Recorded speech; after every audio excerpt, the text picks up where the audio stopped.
Good evening, everybody. Welcome to my channel. This is You Too Can Be Great. Yes. I hope you guys have been having a good day. Today is Thursday, and I'm doing the Marriage Boot Camp Hip Hop Edition, Season 17, Episode 5. I think it was a hard knock life, a hard knock crash, whatever title. I'll write the title at the end of at the front of this video so you know which one I'm talking about. But I don't have my notes right now, so I'm just gonna do it at the top of my head. And I'm gonna let you guys know what happened. I'm a little bit tired, so bear with me. So the episode starts off where Hazel and Devon left off with their fighting, right? And we know that last episode, Hazel wanted Devon to come and spend some time with her. Devon made a choice to stay down with the group and hang out with them. Hazel wanted him to come and spend time with her, which I thought that was controlling. Because if he wanted to chill a little bit with them, I don't see the point of her getting mad. But then we find out the next morning that she took a pregnancy test and she's pregnant. So maybe it was hormones. I don't know. But she was spotting, and we thought that maybe she was going through a miscarriage. So Dr. Isham had to rush her to the hospital, so they didn't get to participate in the first exercise. The first exercise when they woke up is they're all locked in their rooms. It's like escape room. You have to escape your own room. Corrupt called it jail. You don't want to get out of this jail because he don't want to be locked in a room with Tony and her little angry self all the time. And they have to work together with the partners. One of the partners being blindfolded. The other one has to give them instructions on finding clues. And the clues are questions. And then they have to answer those questions. And based on those questions, they get clues in order to lead them to the actual code to unlock the doors. So we go to Phaedra and Medina. Phaedra is making the easiest check she's ever made in her entire life. She has done nothing for 5 episodes. She's given us nothing. Medina is the only one who's pouring his heart out because first he's complaining that he ain't getting none. He wants some sex. And Phaedra only told us that she was hurt by her previous relationship. She's doing that whole Southern Belle, I'm going to keep my secrets to myself type thing. I'm not going to give you guys nothing. Not unless I'm a Real Housewives. I'm not going to be messy here on Marriage Boot Camp because I already ended Real Housewives on a bad note. So I want to rebuild my image. So while I'm on here Marriage Boot Camp making this easy ass check that's less than what I would have made on Real Housewives of Atlanta, I'm not going to give you nothing. Because while Medina was sitting there trying to work together to get out of this damn house, she took a nap. She was like, if God wants us to come out, God's going to come and let us out. So let me just go ahead and go to sleep, child. And Medina, you can tell, is getting frustrated with her. Phaedra is not giving him anything. Not her body, not her mind, not her any kind of affection, not a conversation, hell, not even participation. And I can feel his frustration because she's starting to get on my damn nerves too. Then we look at Corrupt and Tony. Oddly enough, Corrupt is not drunk, and he seems to be much more charismatic, easy to talk to. Tony is actually smiling this episode, and she has a very pretty smile. When she's happy, she's happy. When she's mad, she got a stank face. And I'm just like, you know, y'all just both corrupting each other, so I don't see why y'all are even together. Just end the corruption and just, you know, dismantle your union and go separate ways. But in this exercise, Corrupt seemed to be listening because he didn't want to be locked in that room. He said he was claustrophobic, and they were, you know, interacting with you. It took them like 40-something minutes to get out of the room. They tried. Then we get to Tahiry and Vado. Tahiry, I'm going to get to them at the end of this episode because something crazy happened. I'm going to discuss it. But Tahiry from the day one is very bossy. She's very outspoken. She doesn't care to listen, and she holds a lot of grudges, is what I noticed. And when she's talking to Vado, it's almost like she's barking orders at him, and they're both not hearing each other. He gets frustrated. He starts barking orders at her too, and they just never get to a, you know, common understanding because I'm seeing it manifest in how they're handling this escape room. Tahiry's yelling at him, telling him he's not following directions. He's not following instructions. It's almost like she's talking to her child. She's not doing anything to uplift this man. So far, I've only seen her beat him down. She said he was broke, the brokest man she's ever dated. That's emasculating. She said that he didn't pay the bills. That's emasculating. She said that he's not really expressing himself emotionally, but every time he opens his mouth, you tear him down. She said he doesn't know how to follow instructions. Every time he speaks, there's always something negative that comes out of her mouth. If he's not giving her wine glass first, he's not appreciating her, he's not putting her first. There's always something that she's complaining about. I haven't seen a single thing that she has done to give him props. And it makes me feel like she's reacting from something, like she's passive aggressively nagging at him because she's hurt by something that she feels is going on. Maybe she knows he's cheating and she's just not saying it yet, so she's just doing all this crazy stuff. But you can see it while they're trying to get out of this damn room. We get to Shonda and Willie, and we learned something about Shonda and Willie. Then for them to get out the room, Willie had to answer a question. How many women have you cheated on Shonda with? This motherfucker said 12 disciples. I mean 12, not the disciples. He said 12. He said that he has, because they've been together for 15 years, married for 12. That's one for each year. I'm listening to these two couple, and I know that I'm all about black love, and I feel like we need to work harder to keep our relationships together than tear it apart. That is one thing that I'm a proponent for. Like, you need to make sure that as black people, we build a stable family. That's something I would never ever drop. And I know that I posted my video about Tommy and her daughter. If you haven't seen it, go see it. And people are, I got a couple backlash. Oh, you're judgmental, you're this, that. No, I'm a proponent for healthy households. I understand that even if you have 2-parent households, things can go wrong. They could be abused. I get that. But a majority of times, when you have 2 people bringing in income, when you have 2 people working together, you can trade opinions and correct your mistakes. And it seems to work a lot better in building a healthy situation. With Shonda and Willie, the fact that this man has cheated on her, 1 girl for each year they've been married, including a month after they got married, it's almost like it's habitual. Not almost, it is habitual. And with Willie's attitude, after you done slept with 12 girls, there's like no remorse. I don't see any kind of, I'm sorry, I should be groveling down on your knees. I should be begging you because you didn't give me 3 kids. You shouldn't leave me. It almost seems like he's like, well, she gonna get mad. She has a stank attitude anyway. She makes my life miserable. So I'm justified to go out there and cheat on her with 12 different people. 12? Really? 12. Now, I could tell that Shonda's having a hard time swallowing this because they were the first to escape the room. They got out in 33 some odd minutes. But even then, Shonda's like hot. Like, I don't think Willie was expecting to answer that question. And he answered it, and I think he told the truth because 12 is a lot. And Tahiry and Vado leave the room. Shonda tells Tahiry that this man just confessed to sleeping with 12 different people. And Tahiry had to get up and walk away because I don't know what I would have said if I was there face to face looking at her. I would have been like, girl, leave. I don't advocate for divorce as a solution, but in this case, this is just a blatant lack of, it's just disrespectful. It's like you just don't care anymore. 12? 12. If you had kids with all of them, you would have created your own tribe. A new, rejuvenated Israelite tribe. For real, it doesn't make any sense to me. It was just wrong. Then Corrupt comes out. Phaedra and Medina come out, not doing nothing. They find out that the code to the door is on their little face mask thing that they had on. Hazel and Devon come back, and we find out that Hazel is pregnant for sure, and that her and Devon are having a baby. Now, this is the part that kind of upsets me about Hazel's thought process. Devon is 25 years old. She claims that he's immature, but she said that she's had baby fever and she wants to have a baby. But she says that he's immature. She says that he has a bad temper. She said he's all these things and the relationship has issue.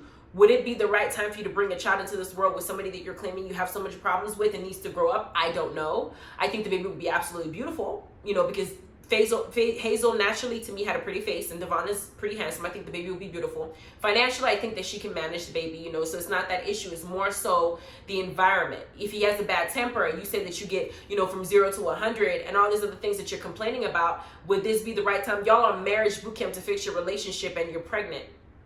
And she said that, it's what she wanted. I'm happy for her. I did see the photo later on that she posted because she knows she's since had her baby. And it's beautiful, but I'm just saying, watching this dynamic, I don't know. And I think she was drinking in the first episode before she found out she was pregnant. So, I don't know. I don't know about Hazel and Devon just yet. I don't know. I think I'm still in limbo with them. But I also asked myself, in the second episode, was it the second or first episode? They were rapping. Hazel said that Devon actually wants to marry her, but she's thinking prenup. Okay, so you won't marry him unless you have a prenup, but you'll have a baby with him before you marry him?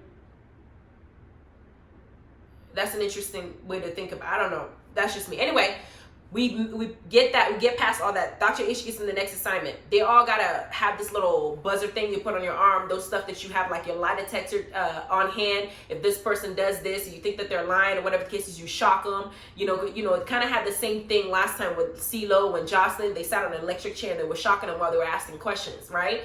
This one, they got to wear it on their wrist, and they had the clicker, and Dr. Ish gave each couple 3 things on the list. If this person yells, if they talk back, if they shut down, if they don't, interact, if they don't do this, shock them, and don't tell them why you're shocking them. Just shock them if they do it, so they can now explain to them later on, these are the things that you were doing, and this is how often you were doing this, so you got shocked. Everybody was obeying the rules. Vado tried to talk to Tahiry, and this is what I didn't like about Tahiry. I kind of understand why Tahiry is in the position that she's in, the age bracket that she's in, with no children and no healthy relationship. Tahiry does not know how to be with a man. And I'm not saying that I'm bragging on her, because I know somebody said, oh, get off Tahiry. I think Tahiry is beautiful. I like her. But she does not know how to be in a healthy relationship with anybody at all. Because Vado's trying to talk to her. She's yelling. And then she walks away. Then she goes so far as to take off the electric band, because she's assuming that he's shocking her out of spite. Not unbeknownst to her that he's shocking her based on he's following the rules of what Dr. Ish said. And she's yelling at him, talking about, you're not following rules. But he was following the rules. And on top of that, when people are seeing her go off, she's now emasculating him again. Money, time is money, and you don't pay the bills. And she's saying that in front of everybody. He's a grown man, and you basically belittling him in front of other grown men. Why are you doing that? It's almost like she's going out of her way to embarrass him. And I feel bad for Vado. Then it didn't stop there. When they went into the room, into the little dining room, they're all kitchen, they're all hanging out at the table talking. Vado wants to address the situation with Tahiry again. He makes an effort. Tahiry starts yelling. She starts pushing him off. She's turned off. She don't want to talk about it.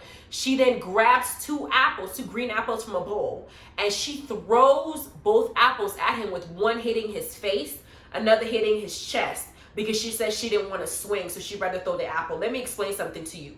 Because it was Tahiry and she was a female doing that, maybe people who are watching it would not have the same reaction that I had, because I took it as assault. Those are apples. Y'all know how hard apples are, especially green apples, when they're, when they're in their full form. She threw two of those apples at him, and he touched his cheek because it must have hurt.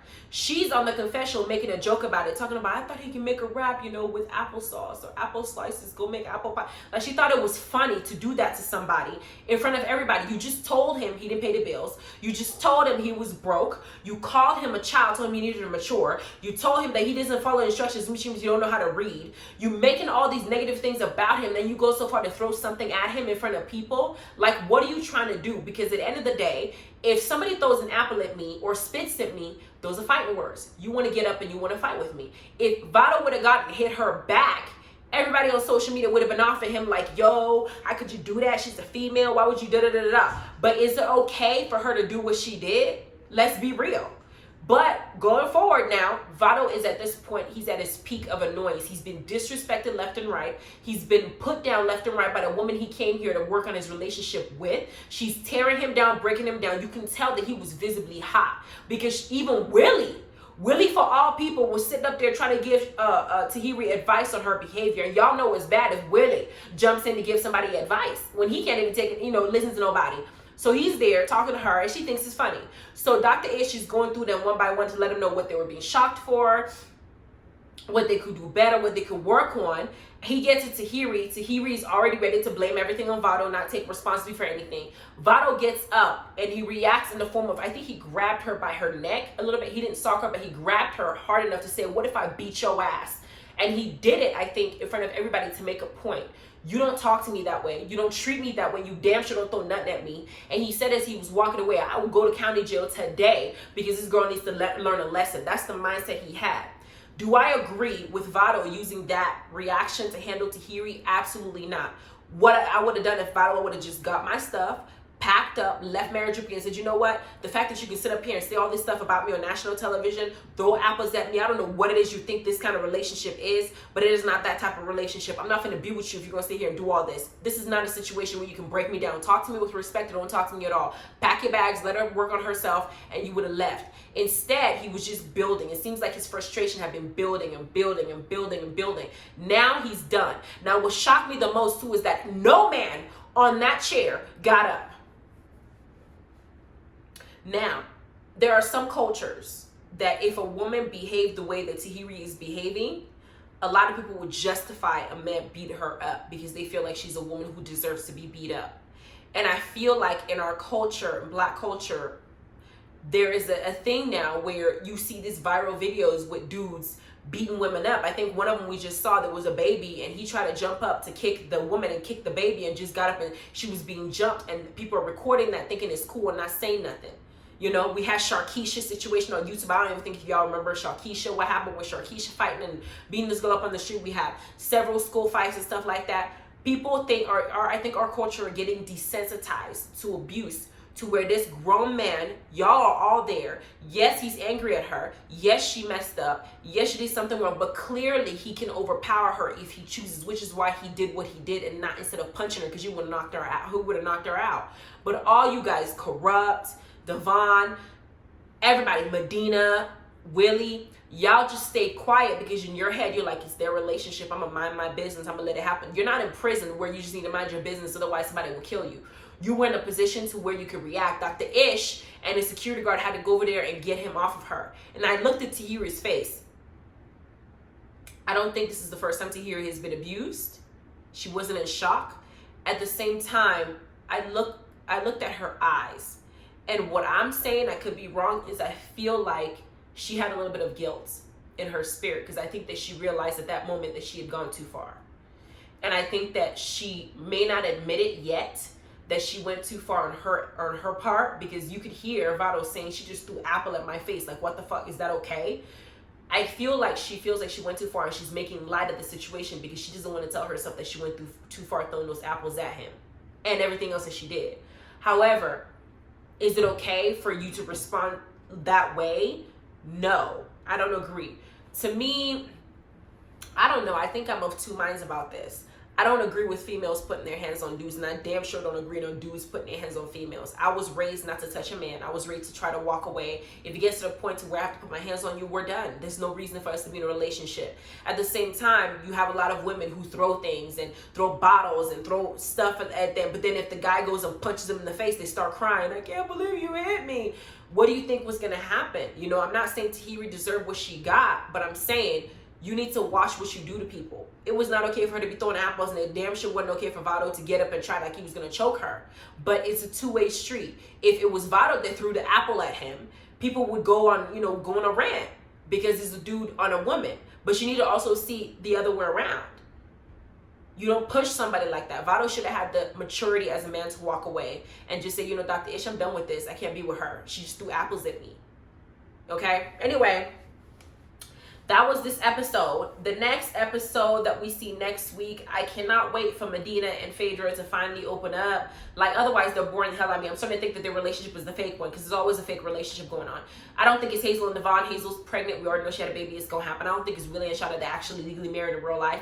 I don't think it's Corrupt and Tony either, but I think that next episode, Corrupt is going to get to the point where Tony is about to really punch him too. I mean, hell. This, like Phaedra said, this house is turned up. Turned up. Anyway, please like, subscribe, notification bell. Let me know what you think about this episode review and what I said. Let me know what your thoughts are. Go ahead and check out the video of Nick Cannon, and go ahead and check out the video for Tommy Lee's daughter. Let me know what y'all think, because I feel like I gave some information that people needed to hear. If it sounded too harsh, I'm sorry, but I'm more so with harsh reality. I like to tell myself the truth, so that way I can not make certain decisions, because I know how stupid I'll feel if I go ahead and do it, because I know the truth. But I don't mean to offend anybody. I just want you guys to understand that I'm speaking from the heart, because I feel like people need to hear what this messages are. Okay? Anyway, you guys have a good evening. Bye.